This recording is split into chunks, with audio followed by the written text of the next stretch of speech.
live. Okay, hi everyone, and thanks to those of you who've tuned in live. This is, of course, the Naked Ambition podcast, where we speak with the people who are making an impact in design, innovation, and leadership all around the world. Now, I'm absolutely thrilled today to have Catherine Hills on the show. Welcome, Kath. Thanks, Fiona. It's an absolute pleasure to be here. Thanks for asking me. Yeah, so I mean, in the spirit of the day, it's Are You OK Day, as people are probably seeing out there on LinkedIn. Everyone's blasting it out. How are you doing today, Kath?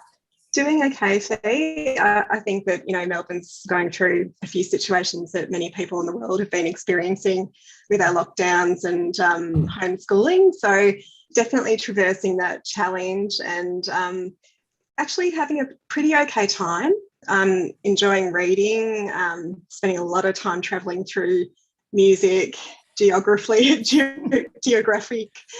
travelling, I think, just through different kinds of music styles and getting that fix for travel, and also sharing that with my family and sort of having that kind of exchange at home, which is lovely, but definitely finding that we do have extra accountabilities as parents at the moment with kids. How are you going? Oh, you've just hit on my sore spot there with the kids.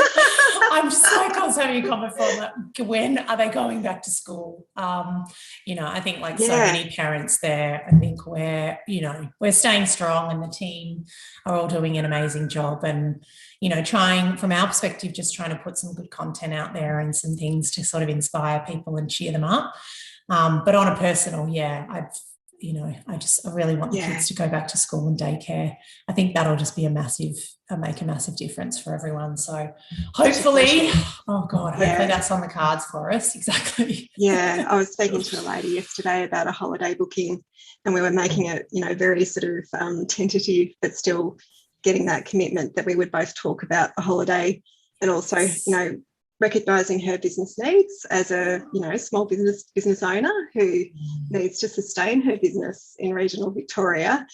So very much understanding everyone's challenges and working with each other, I think, is the community benefit at the moment, if we can do it. So true. And that even that community aspect that you've mentioned there, I did see a great post from, shout out to Fiona McCutcheon for this one, but she put something up this morning around it being Are You OK Day, but actually one of the successes really, or the benefits to come out of the last 18 months, is we are actually really asking people a lot. Convos do start, you and I, when we talk to each other in different conversations, we're like, really, how are you, Kath? Yes. That's where you start and spend a lot of time on that, rather than the typical surface level answer, which used to be a lot of like, my go-to would be like, yeah, great. It didn't really matter what was going on, but that's kind of what you came out with. Yeah. That game face that we all usually have is not really there anymore, because we have interruptions with family. We also have, connectivity interruptions. We're not in rooms together. So there's lots of, I think, sort of empathy needed for each other right now, as you're saying, Fiona. And I really love that kind of connection. I think if we can achieve that through distributed settings, it's valuable. And, creating culture through connection is the way to go. Yeah. We've dived straight in here. So what I'm going to do is, right onto it. How are you? What I'm going to do for anybody who hasn't had the awesome pleasure of meeting the fabulous Catherine Hills is just give a very brief bio so people know a little bit more about who you are, and then we will actually dive into a little bit of your backstory as well, which I think is always a great place to start. So Catherine Hills is a highly experienced, and I'm also going to add in here, very well respected strategic leader in the area of design, people and practice, and within transformation strategy as well. So she's got a lot of experience in capability strategies within large organisations, has done a lot of work, and we're going to dive into some of that experience and some of her war stories today around some of this as well. So capability strategy, operations and enablement is where Kath spends a lot of her time as a design consultant. So Kath, tell us, how did you find yourself in this line of work? What's your background? I have a fairly traditional entry into design fee. So I came through actually a fine arts pathway. I started in design, and I was very young when I entered into my design course. I loved writing, I loved critical theory, I loved design, the idea of design, but I hadn't actually formulated what design was to me in terms of material practice at that point in time when I was 17. So I immersed myself in creativity, writing, trying to explore those spaces, building my skills up, and actually had a studio space that I just ran on my own with other people in a co-working art space for a while in Richmond, just down near the station, and spent some time there, entered into fine arts, ended up moving into contexts that were very site-specific or contextual, and involving some research on family histories, inserting that into my practice, and then moving into what would be called multimedia design at the time, interaction design qualifications. And very soon after that, I went overseas. I met my daughter's father. I went over and travelled for a while. I experienced post.com in the UK, most specifically in Glasgow and Edinburgh.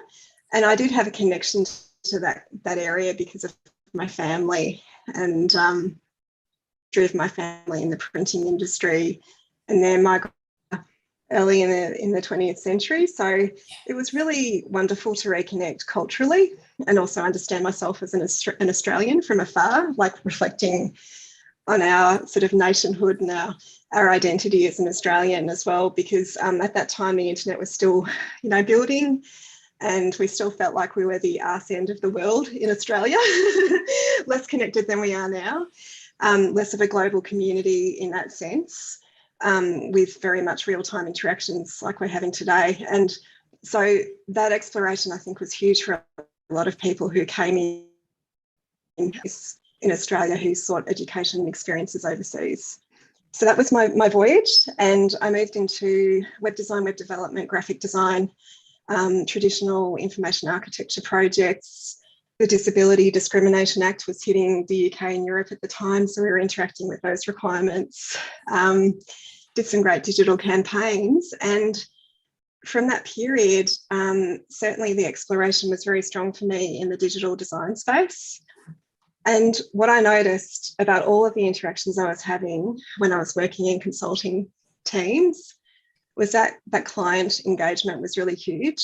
But what I wasn't getting close to were the people that we were serving through that client engagement, the customers and users of the products and systems and services we were designing. So that helped me kind of traverse into what we call user experience design today. And my first official role in design, in user experience design, was actually at the University of Melbourne. Prior to that, I'd been working in front-end development as well. So I'd done a bit of engineering. And since then, I've moved into research. I've moved into business design.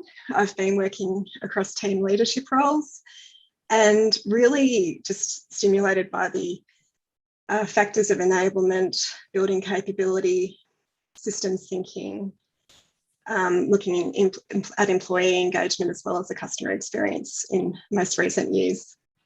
Wow. So it's been a fun journey, and I'm sure that many people who've been in industry for a couple of decades have got similar stories with lots of little adventures through that time. It's an incredible evolution coming from fine arts, and to summarise, fine arts, web design, UX design, now into the more strategic areas of design. I want to go a bit deeper into some of those more personal aspects of that journey for you and what that's meant. But I'm also curious, as I hear that, of what you have seen over the last sort of 20 odd years about just the evolution of design itself, and what it has meant in terms of definition and adoption inside organisations. Like, what do you think are the biggest changes that you have seen, or even leaps in people's understanding and application of design?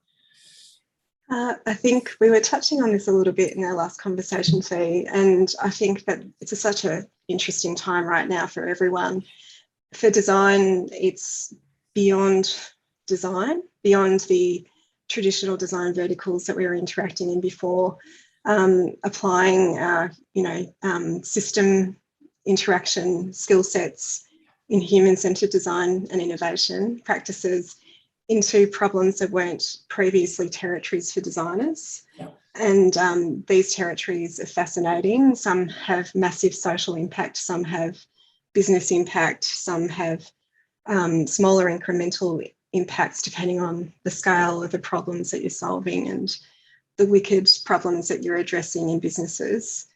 What I'm seeing is the scope for design being shared across many different people outside of the design profession. So design for me, maybe 5 years ago, 7 years ago, was about becoming the facilitator and the creation of co-design enablement in that space of design.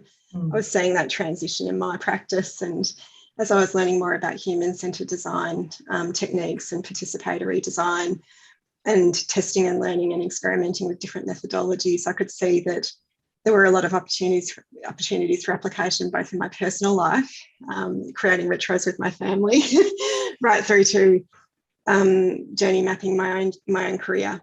And I've actually gone through that process recently with a person called Mags Hanley, who's written a book about career architecture, which I contributed to and also was a structural editor for. So very excited to see that released, and massive hats off to Mags for getting that, sort of released and launched. She's a really amazing person to be friends with, and people like her in the spaces that we interact in are definitely traversing across beyond design into the application of design into other spaces. Yeah. Tell us a bit more about this. Tell us about what Mags and you have as well explored around using design techniques for the personal or in your personal life. What does the book cover? The book covers the trajectory of a design career, and I've seen similar applications through other authors, Jeff Goffeld, around, almost UXing yourself or creating a business model that's sustainable for yourself. We've seen other people in industry looking at those spaces and territories and applying those product delivery and innovation skill sets and methodologies to personal career. So very much in that space for the work that Mags was doing, and myself as part of her cohort. I think more broadly, people are applying this into other course materials and learning. I've recently participated in a transition leadership lab with Susanna Carmen, which was fantastic, working with leaders across the systems change and design strategy spaces, working through shaping and understanding your so what and what that looks like in your career, which is huge. And that can evolve. It doesn't have to be static, but it's very first principles in the now and grounded in the now, with the help of reflexive thinking and embodiment of the integration of theory and bringing that all together into what you have to offer to the people you interact with within industry through your purpose and through your engagement. So quite a powerful shift. I've been noticing those shifts, and I actually just went to a really great Last Club free event this morning on human systems dynamics, which was really cool, brought to us by Ahmed Avais. And he, as part of a whole body of sort of knowledge for what he was presenting, was associated with the body of knowledge in that HSD space, which is very closely aligned to action research, human-centred design, strategic design.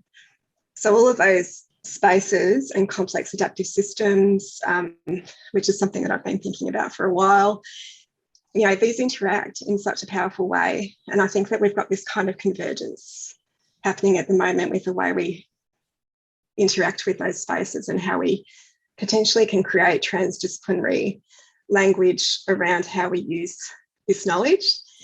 And that for me is a huge opportunity that I identified in my work in the lab that I just was in, how to elaborate on that transdisciplinary behaviour and create spaces for design interaction, what we would see as design, in spaces that are non-design. Mm. Can you give us any sort of really practical examples of some of the techniques that you've mentioned there and how they could be applied by either in an individual, if you want to take the kind of career example, or even some of those business contexts? I think a lot of it comes down to personal practice, meeting with methods and testing and learning. So I suppose, we all understand that in the complex adaptive systems that we engage with, either as consultants or in-house workers in industry, we all, whether they're organisations or, sort of public engagements with community groups, we have complexity in those groups, and we seek to understand in strategic design through, using our empathy superpowers and, testing ourselves and increasing the skills there and the competency in applying that empathy into creating better communication and, better ways of seeing through to the value exchange for all of the interactive actors in those systems to create better outcomes collectively and individually. And there is a tension there between the I and the we, and how we actually interact as groups. We all come to things with a worldview, beliefs, agendas, potentially, which may be collectively motivated or individualist, in their motivation and intent. And there is definitely an opportunity, I feel, for, going slow to go fast space to create an awareness of intent before we move forward. So that's a territory that we definitely interact with in innovation and also in design, for sure, in change. Beautiful. So there was something really interesting that you mentioned there as well, Kath, around the work that Mags is doing and that you're collaborating with her on as well. So to go into a bit more depth, is that, because I'm not totally familiar with that work, and I think for anyone as well who's listening and their ears might have kind of pricked up, particularly if there's someone who's considering transitioning into design, maybe at this point in their life. And we know, from everything that we're seeing out there, this is a massive time of people really looking for more impact and to make a bigger contribution in their work. And there's sort of this, hearing a lot about this kind of great resignation going on as well, where people are really looking for, that big next move. And I think as well, and my hypothesis is at the moment, I think we might actually see a bigger transition of people into this line of work, as a way to create the kind of systemic impact that you were just talking about there, to truly be able to affect, big outcomes from a social perspective, or even just to be able to design something that somebody wants. So there's a lot of meaning, we know, in this work. So in the work that you've done with Mags, is there sort of an overarching framework? Is it about how people navigate a design career? Is it about finding your way into it? Is it about designing your life? Can you tell us a little bit about it? It's a bit of everything. It's very holistic. Mags has created a structure for design careers, and she's also created almost like an example of a journey map to her own experiences, and she's incorporated all of the factors that come into what we know really impacts on people's careers, which can be career opportunities, career decision making, and it can also be health, it can be family, it can be stage in life, it can be desire for change.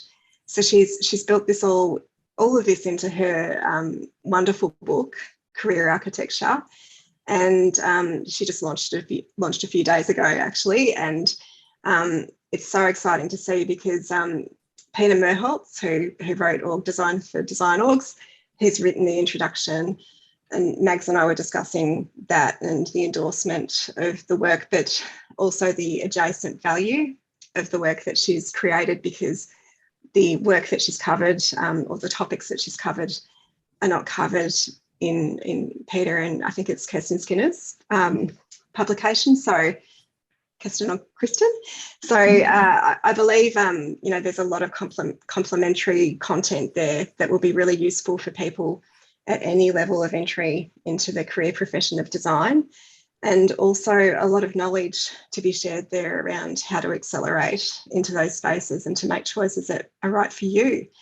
I saw that she was actually on a podcast just recently where she was talking about some career choices being like, sort of a rebound boyfriend. And I had a real giggle because I thought no one wants to admit that. And also Mags talks about the lack of linear direction in the way we see careers. And we all know that when we get to a certain level of maturity, it isn't always linear.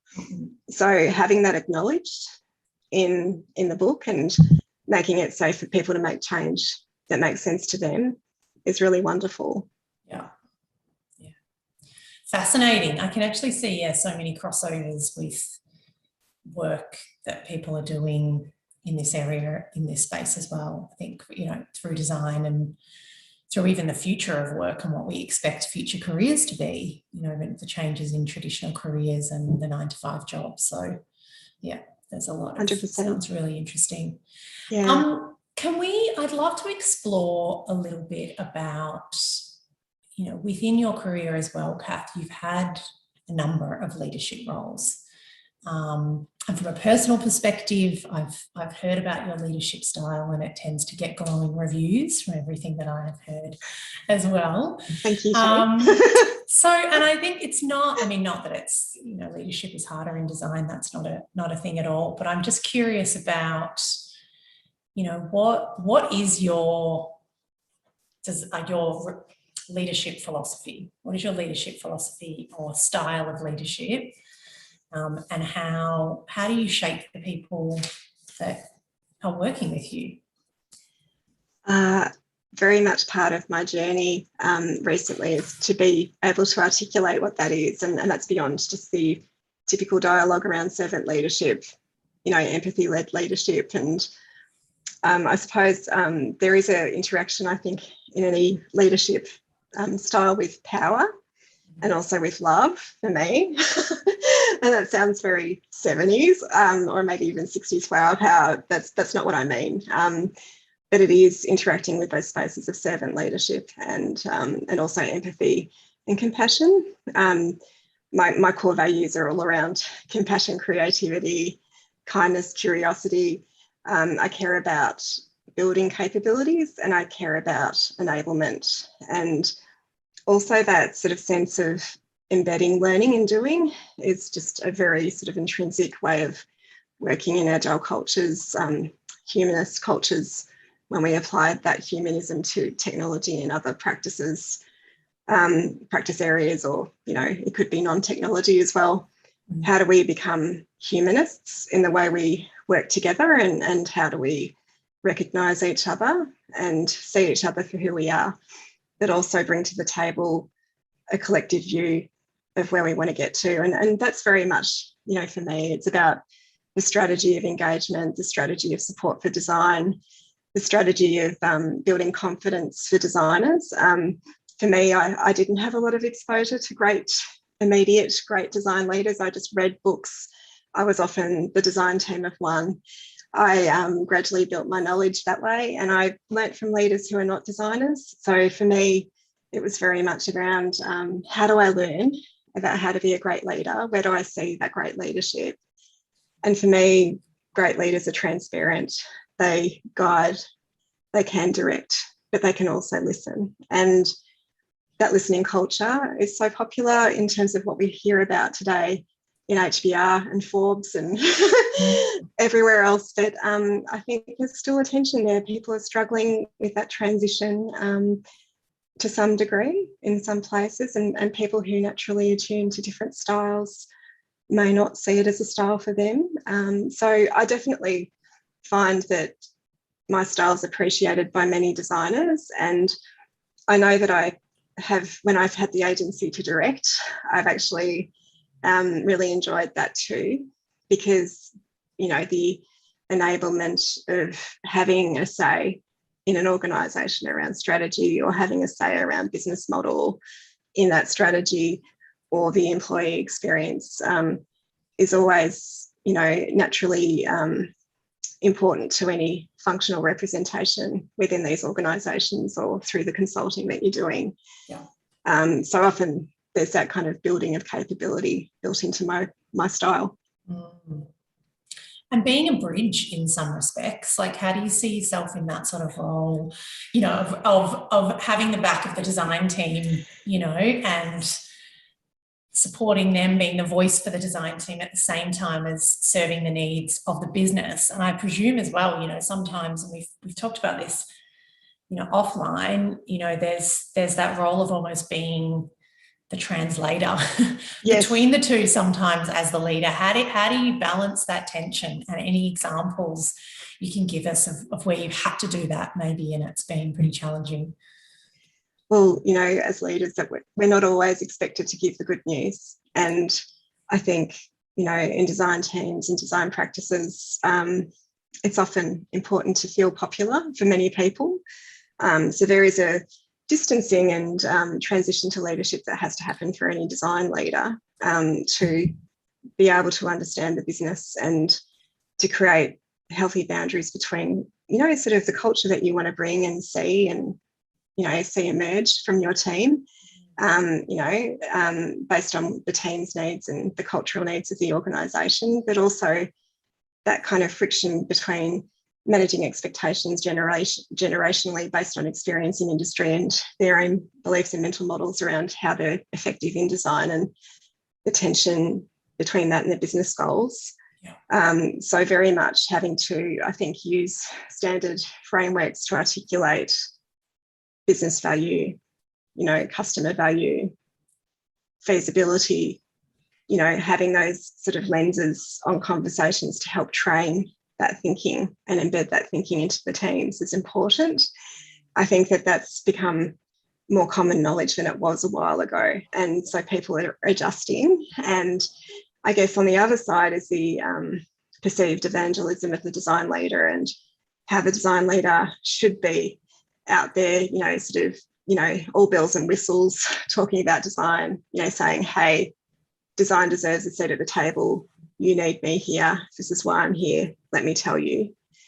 But there's also that aspect of listening that designers still need to make happen through their leadership. So for me, it's very much been about when to switch into that evangelist mode and when to listen and hear, and actually work with the leaders to create change. And, the old consulting approach around how can I help you? How can I make you successful? That influencing piece is really key to that. Mm. How far do you think we've come with the design evangelist? When you've worked across quite a few organisations, some design agencies more recently as well, and some other organisations that understand design, maybe some in the past where they were in the early stages of bringing design in as a practice into organisations. If you think about over that spectrum of the 5 years that you just spoke about, does design need as much of that evangelising as it used to, or are we getting closer to it becoming more understood, maybe at the C-suite and board level? I think we're getting closer. I think there are more mature designers, or sort of mid-career designers, showing interest in business credentials, creating knowledge around their own I suppose credibility in those business conversations, and I think that's healthy.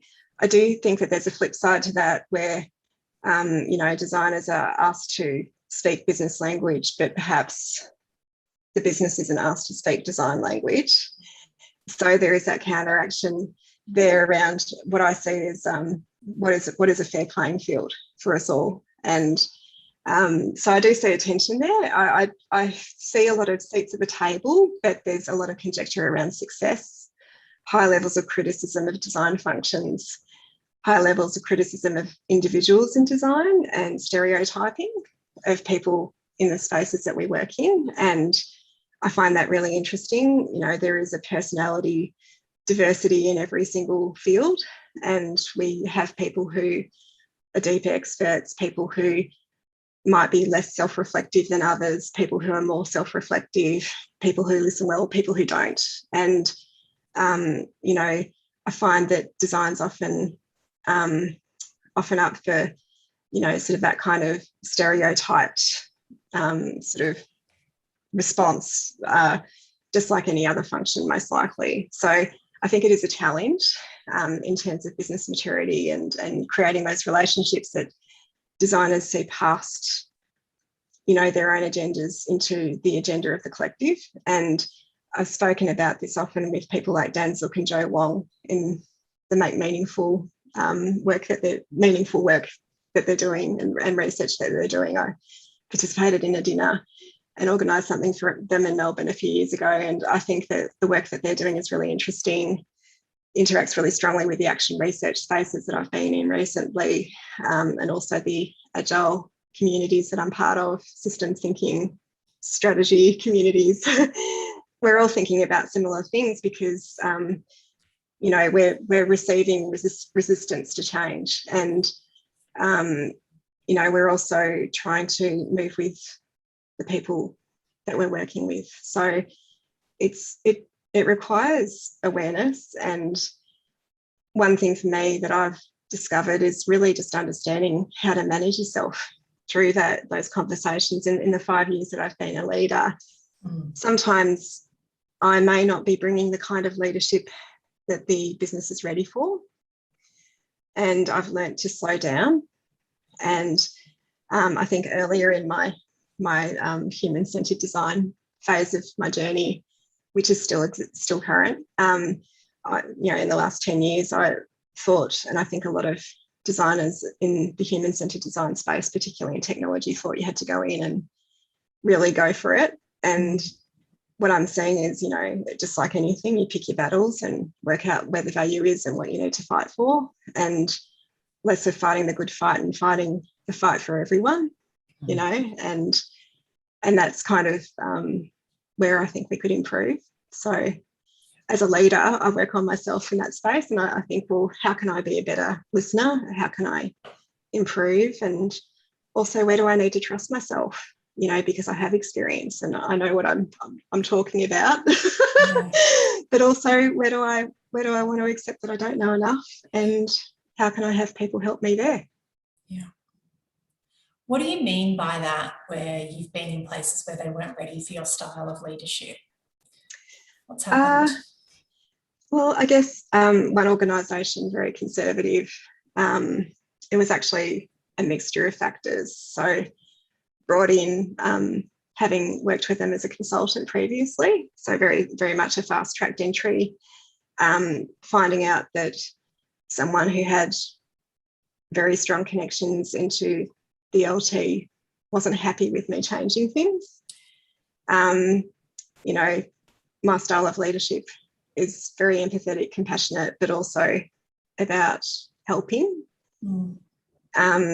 This individual was more about my way or the highway and command and control. And I think I was being received well by some of the team and maybe not by others who were co-located with him. And I was told that I was more evolved than the culture. So people saw me. I was connecting functions and getting everyone to work together, exposing data to kickoffs that people had never seen before and were truly emotional to have in front of them, to be empowered in their decision making.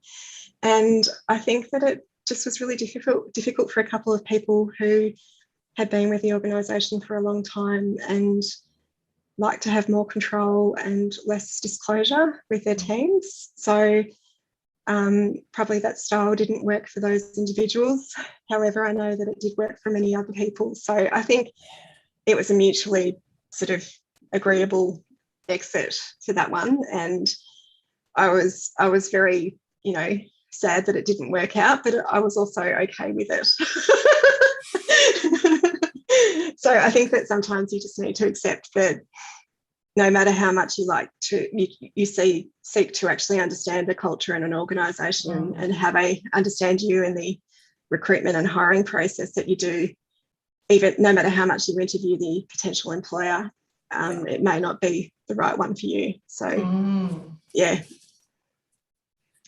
That's a good one. Thanks for sharing that. That's okay. Because I think it's really like, it's a topic I think about a lot, of just observing different styles of leadership, and leaders, you know, where you have the leader, which it does sound like the side that you're on, you know, the leader whose team loves them, you know, and adores them. And then the challenge is also, you know, they're working with the executive or the LT, which it still seems like that's working in that tension. But I always wonder whether, you know, is there a trade-off? You know what I mean? Like there's those kind of leaders who would much prefer to just be well respected in the exec or within the LT and be getting, you know, rather than deeply connecting with the team that they're leading and thinking about opportunities for that team themselves. So yeah, more a comment than a question, but just something I think about a lot. It's really interesting to share there.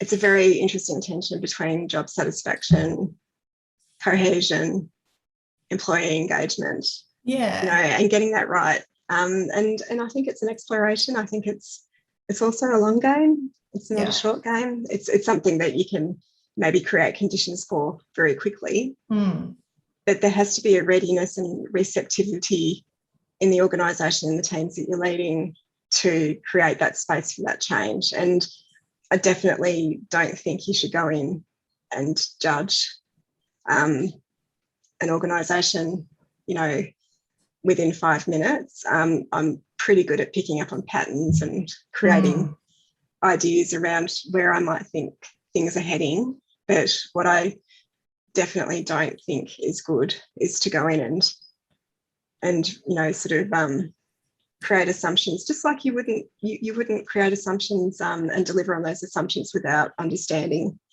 the territories, you know, with customers. So why would you do that with the people that you're working with? Unless you have a really strong directive from your executive or CEO tier, you know, the C-level, that you need to do it. And that's part of your mission and your agenda, which I've had happen to me too. I've had that too.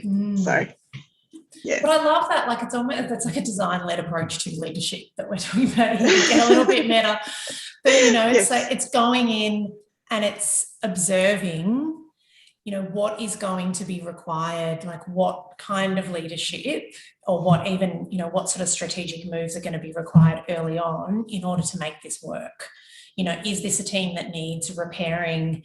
You know, is this a team that where the communication's completely failing? You know, what are sort of some of the things that you need to work on and in what order for this team to be successful, and then thinking about it elsewhere. So it's a clever approach. I want to just stay on leadership for a little bit longer if we can, and then just one more question, and then we can jump onto some of these other great topics from your intro as well. So love and power, love that. So you mentioned it, and then we went into empathy and sort of servant leadership and some of these other things, but I love and power. So when it comes to, you know, teams that you're working with, you know, how, and even at the individual level, like how do you use those two principles in the way that, you know, you give advice or you guide or any of those sorts of things when it comes to design? Well, I think we're tapping into people's motivations, and, you know, that needs analysis that you undertake with anyone that you are seeking to be assisted by needs to happen. So you need to understand what drives them as an individual and as a leader respond to those needs, but also assess the collective nature of those needs and, you know, the priorities and everything else for that capability area that you're leading, or it could be multiple, and work out the motivating factors for success for these individuals and how you can wrap that into the work that they do on a daily basis and make that meaningful for them. And I guess I've come from a lot of really strong feedback cultures and cultures that have invested a lot in people and culture frameworks for development, and I've been exposed to many. So understanding the nature of those frameworks and the data collection that you're actually gaining insights from the team and understanding how to guide them. And, it could be at an individual level or it could be at a team level, and actually creating space for those trade-off calls so people have agency around those choices. I think for me, that's certainly the best way to be guided, is to have agency. But at the same time, you still need a bit of steering to know that you're on the right path with your employer or the people that you're serving through your work. So I guess that it's just pulling on those levers and having that kind of cycle time with communication. And also, I suppose, working out sort of, when you have to tell the hard truths, there might be someone who really wants to learn about something, but that future won't happen in the short term for them within the capability offering that you have potentially, or the services that you're actually supporting through your business. And actually saying, okay, look, do I have the generosity as a leader and a mentor or a coach to provide them with the support and frameworks to be successful in their current role or environment, but still make space for that new future that they might have without you or that organisation. So, I'm very much about not feeling deflated if people leave teams, because there's always that kind of, cycle of attrition and retention and new engagement. So, and we know that through the work that we do. So I think, the best friend that I can be through that love and power piece is actually to help people through that pathway, and also to understand the value of their careers when they're interacting with me. So very much in that teaching space and sort of education and capability space, and sort of also saying, have you thought about this? Or this is perfect for you. Absolutely. Or you need to diversify, you need to strengthen, having those conversations early and often. And I don't know if it answered the question for you. It really answers the question. I think like really practical examples there, but also, some of your own philosophy and the learnings as well that you've brought in from just applying different techniques. So I really like that. It also just resonated with me on a personal level as well, because we just went through that exact scenario where one of our team, who's been with us for a couple of years and has really, had told us that she was really keen to learn about futures thinking and was pushing for it for around 12 months within our work. And it definitely is something that's relevant to what we do. Systems thinking is another one. We've spoken about that. But, being an agency of the size that we're at, while, you can sometimes apply some of these techniques, you have to be very specific around positioning and specification. And that's a journey that we've really been on. So it was about that conversation of, okay, well, we want to do this, but it's not like we can't, is this the place where you're going to be able to get that learning?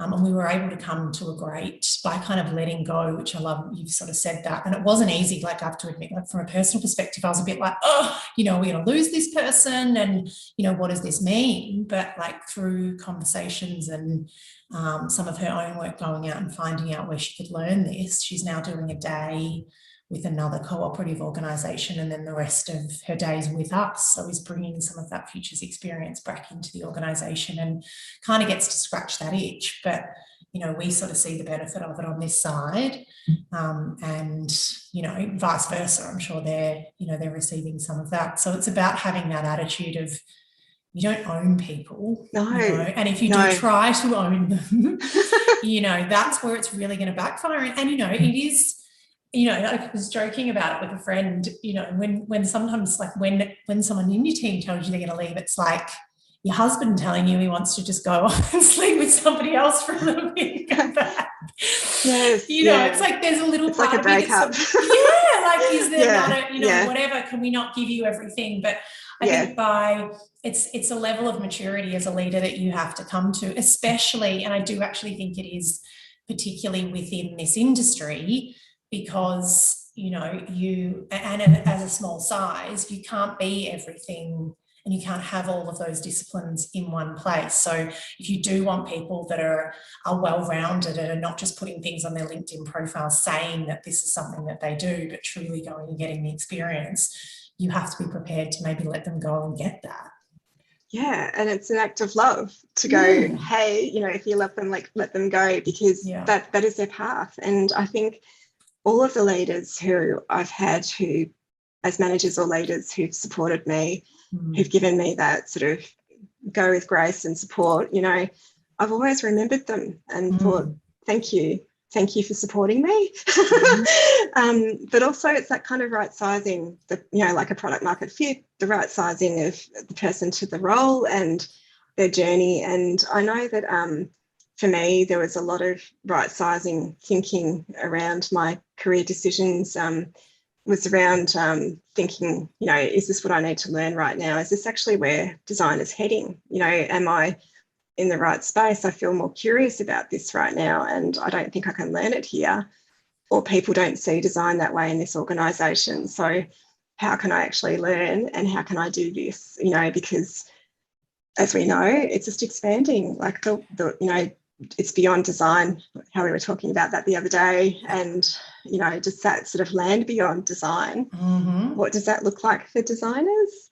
And it's not about, you know, sort of the singularity when the computers take over the world. It's about you know, sort of what that might be. like. I think you might be at the forefront of that, given all your background. If we are going to be cyborgs, but yeah. Well, you know, that I was talking last night with my partner about having a chip implanted, and I know Kayla Heffernan, who's done a PhD in that space around, you know, implantable technology, and it's very interesting. And the William Gibson cyborgs literature that I'm going to read at some point. Just, you know, that sense, for me, the human system is so complex in its own way. And, you know, it's like the environment, you know, it's out of balance. How do we reset it? And, you know, Tell us what you're excited about. I'd love to look, because this is getting on to some of these future questions I'm keen to explore a little bit about. You know, we've talked about this amazing rich design background that you've come from, and some leadership themes, and also sort of where we're seeing design in organisations. You've talked about systems thinking a little bit, or using systems in design and the importance of that. Like, where do you see, the direct question is really, where do you see the big growth areas when it comes to design? Like, what's the big opportunity that you think we're going to see in the next few years? I think from a practice perspective, it's improving self-awareness and practicing self-awareness and awareness of others through the work. I think that there's this huge sort of shift that we need to create in industry across many different professional disciplines to create space for that, because there's so much cognitive load with the complex adaptive systems that we're interacting with, and lack of competency in systems thinking and understanding of how to actually address complex problems. So there's a huge scale effort, I think, there to equip people with the right theoretical understanding or practical understanding of that theory to apply frameworks that actually make sense, that we do have some of now, but actually, you know, make that open to more people to use. So people can more effectively come together and have outcomes that are positive, and also lower the fatigue factors in the decision-making processes that we see all the time. So it's never going to be perfect, and I think we have to be comfortable with that complexity and chaos. And I think often design is seen as a chaotic field because of the way we work and the creativity that's embedded in the work that we do, and our comfort with that exploration space. Whereas maybe, you know, some fields are more comfortable with the structural and the evidence-based learning, which we've attached to design. But, you know, sort of we still need to be creative as humans. So I think, you know, that whole interaction is really interesting to me around this space right now. And also, I think something really interesting that I wanted to share with you was actually from a woman that I was peer coaching with, a lady called Barbara, and she's working with First Nations communities up in New South Wales, and I was in the Transition Leadership Lab with her, and she was telling me how systems thinking is actually embedded in our First Nations communities' thinking. And I was asking her, how can we learn from the First Nations peoples, not just about how to treat country, but through that learning, how do we apply systems thinking into our own culture? And we're still discussing it. So I think that there is a huge amount to learn from those communities and understanding how to translate, First Nations culture or thinking into Australia's modern contemporary thought processes and the way we engage as a society. So that is a big question. Yeah. What was she talking about? What are sort of some of the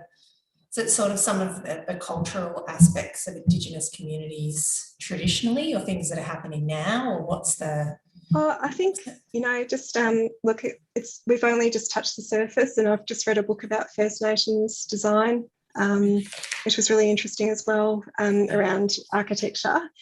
But I think the insights that she shared with us on the day and when we talked about it were to do with the old ways and ways of interacting as communities, in a less concrete manner, like the sustainable practices that they applied to country are actually, sort of very translatable to complex adaptive systems theory and how we interact with the land, conditions around us, changing nature, natural patterns, applying change. So it could be through, sort of controlled fire methodologies, controlling the way the structures that are built to support shelter degrade over time, how sustainable those practices are. So very much, I'm not an expert, I'm learning about it now, but I think that it's a huge opportunity for Australians to learn about how we can think differently about our land and the way we interact as people. And so that for me was very interesting. And I think, we've had a holding pattern in design, sort of thinking about European and American and Northern Hemisphere thinking, and, it's so important to have that integration of multiple ethnicities and cultures in the way we see the world, because we are a global family. So, and as we become more distributed through this pandemic and interact with more people from different cultures and geographies, why not learn more about their ways of thinking and seeing the world? We talk about that in technology design as localisation and internationalisation, but it's usually around revenue and optimising experiences for those geographies, or being more culturally aware, in the human-centred design space, and how to be more culturally sort of sensitive and co-design with these cultures to, make sure that we come up with solutions that make sense to everyone who's a participant in the consumption of those services and interactions. So I think it's just a fascinating opportunity, and it shouldn't just be the human-centred design community or strategic design community who think about it. It should be everyone. But it takes time, doesn't it? Because we can see the polarity in our political landscape here in Australia. We can see why that's a difficult thing. Yeah. That's such a great last thought, actually, to leave us on there. I love that idea of it, thinking about the local aspects of design, because you're right, so frequently we try to look, it's just that natural kind of impulse, isn't it, in Australia, and which has almost brought us full circle, because it's where you started. We think about ourselves as this little outpost, out back and beyond, and it's kind of what are all of these clever people doing in Europe and the US, and I feel like we even do that too. We have a tendency to do that and try and find our trends. Let's look at the Scandinavians. Yeah, exactly. What are the yeah. Scandis doing? What's happening over there? Rather than, maybe there are some lessons right here that are in front of us. So, I love that as a parting thought as well, Kath. Thank you so much for a really, truly generous interview. We've covered a lot of ground in this conversation as well. So hopefully this has given people a lot of food for thought, and we will do our best to gather up the links of all of the incredible people that you've mentioned as well, because should actually be in your bio up front, but you are a force to be reckoned with when it comes to the design community as well. You're very generous in your involvement in different groups and sharing sharing knowledge between groups, which is what has really, you've demonstrated today as well. So we'll grab some of the links from the books and resources and speakers and other people that you've mentioned, because I've no doubt, for people who are really geeking out on this one, they're going to want to go deep on some of these topics as well. So thanks, Fiona. Thanks, Toby. Beautiful. Wow. To be continued. We'll see.